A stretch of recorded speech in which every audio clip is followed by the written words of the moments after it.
Welcome in our student classes. So this video lecture is a very important और this is the class number 19. Already मैंने 18 videos upload कर दिए हैं unit number 9 के regarding और teaching aptitude मैंने पूरा कवर करा दिया है वन बाय वन। आप प्लेलिस्ट में जाके देख सकते हो मेरे यूट्यूब चैनल पर, ठीक है। तो this is the conference of parties. अब कितनी पार्टीज़ कॉन्फ्रेंस की हो चुकी हैं ऑलरेडी, जिसे हम कॉप के नाम से जानते हैं, और इससे बहुत सारे क्वेश्चंस आते हैं यूजीसी नीट एग्ज़ाम में डायरेक्टली, ठीक है। कभी कभी ये पूछ रहे थे कि कॉप 3 कहाँ हुआ था, कॉप 1 कहाँ हुआ था, ठीक है। तो इससे रिलेटेड बहुत सारे क्वेश्चन देखे गए हैं यूजीसी नीट एग्ज़ाम में। तो देख लेते हैं वन बाय वन ऑल इसकी डिटेल्स, ठीक है। First of all, best notes available paper 1 and paper 2, general, commerce management, English literature, economics, labour welfare, handwritten notes available fully updated.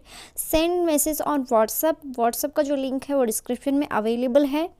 And follow my Instagram page because all updates, जैसे अभी Rajasthan set का जो exam है वो पूरे 8 या 9 साल बाद में निकला है। तो इस सेट का एग्ज़ाम का मैं जैसे नोटिफिकेशन आया था वैसे मैंने आपको प्रोवाइड करवा दिया है। और सभी मेरे जो जितने भी स्टूडेंट्स मुझसे जुड़े हुए हैं इंस्टाग्राम पे, सभी बच्चों को पता है कि राजस्थान सेट का एग्ज़ामिनेशन नोटिफिकेशन है वो आउट हो गया है। लास्ट डेट अगर आपको देखना है फुल वीडियो तो आप मेरे यूट्यूब चैनल पर जाके देख सकते हो। रिसेंटली मैंने अभी वो जस्ट वीडियो अपलोड कर दिया था, ठीक है। तो आप जाके देख सकते हो।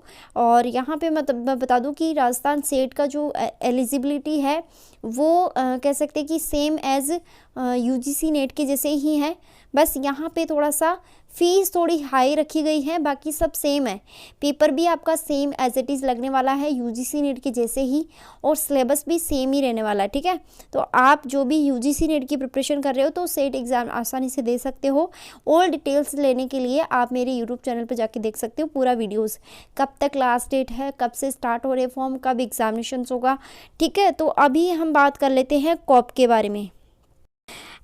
एक्चुअल में कॉप क्या है? कॉप है आपकी कॉन्फ्रेंस ऑफ पार्टीज़।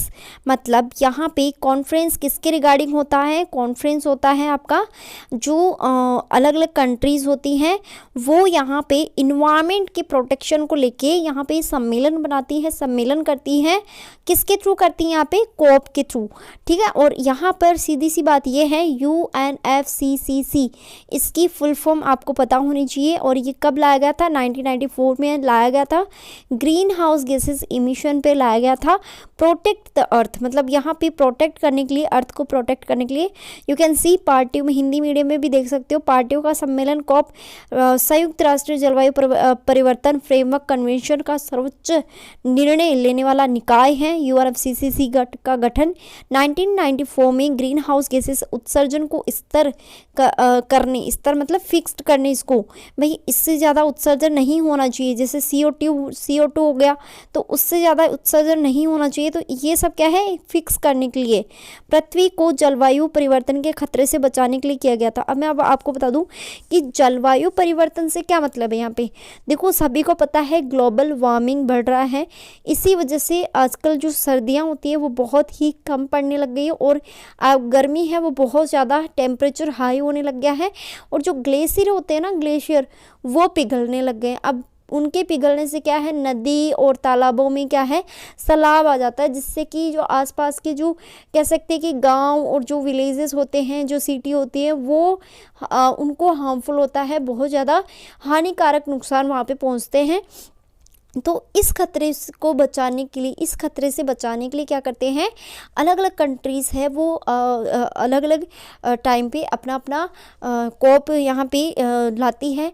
जैसे कि इंडिया कौन सा कॉप लेके आई थी, कौन सा सम्मेलन किया था इंडिया ने, वो भी यहाँ पे देखेंगे, ठीक है ना। तो कॉप 8 के अंदर कह सकते हैं कि इंडिया ने यहाँ पे किया था, लेकिन अब यहाँ पे देखेंगे वन बाय वन। जैसे 27 टोटल कितने हो गए हैं, 27 कॉप हो गए हैं लास्ट अभी 2022 में, और अभी क्या चल रहा है 23। तो देखो 26 जो आपका 26 हुआ था वो भी देखेंगे, ग्लासगो में हुआ था। सो इससे बहुत सारे क्वेश्चंस आते हैं यूजीसी नेट एग्जाम में, वन बाय वन देख लेते हैं ऑल।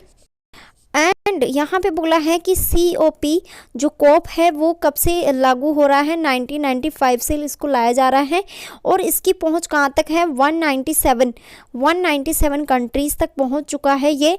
और यहाँ पे कुछ इंपॉर्टेंट पॉइंट्स है, ये पढ़ लेना आप, बिकॉज यहाँ पे बहुत सारे क्वेश्चन पूछ जाते हैं। जैसे कॉप फर्स्ट है वो कहाँ हुआ था, वो हुआ था आपका बर्लिन के अंदर, ठीक है ना, बर्लिन के अंदर हुआ था। और this is the most important cop 1 जो मैं आपको बता रही हूँ ना, वो रट लेना आप, ठीक है ना। कॉप 1 कहाँ हुआ था, बर्लिन के अंदर हुआ था, बर्लिन में हुआ था, ठीक है ना। और कॉप 3 कहाँ हुआ था, क्योटो में हुआ था, तभी तो क्योटो प्रोटोकॉल लाया गया था, ठीक है। क्योटो प्रोटोकॉल भी मैं आपको पढ़ाऊंगी, लेकिन अभी क्या है, आपको थोड़ा सा ओवरव्यू ले लेना है, ठीक है ना। जैसे कॉप 3 के अंदर क्या लाया गया था, क्योटो प्रोटोकॉल लाया गया था, वो इसी के चलते लाया गया था, ठीक है। तो वो किससे रिलेटेड था, ये इन्वायरमेंट प्रोटेक्शन से रिलेटेड ही था आपका क्योटो प्रोटोकॉल। आई होप कि आपको क्लियर है, ठीक है। अब देखो कॉप 1 की बात करें तो ये बर्लिन में लाया गया था, यू कैन सी बर्लिन लिखा हुआ है ना यहाँ पे। अब कॉप 2 स्विट्जरलैंड, ठीक है। कॉप 2 कहाँ किया गया था सम्मेलन, मतलब कह सकते हैं कि कॉन्फ्रेंस ऑफ पार्टीज कहाँ की गई थी, स्विट्जरलैंड में की गई थी, याद हो गया। कॉप 3 क्योटो जापान में किया गया था। कॉप 4 कहाँ, अर्जेंटीना में। कॉप 5 है जर्मनी में। कॉप 6 है नीदरलैंड में, ठीक है। कॉप 7 कहाँ किया गया था, मोरक्को में। कॉप 8 कहाँ किया गया था, इंडिया में। This is the most important, India में कॉप 8 किया गया था, इटली में 9 और अर्जेंटीना में कॉप 10। कॉप 11 कनाडा में, कॉप 12 केन्या में, ठीक है।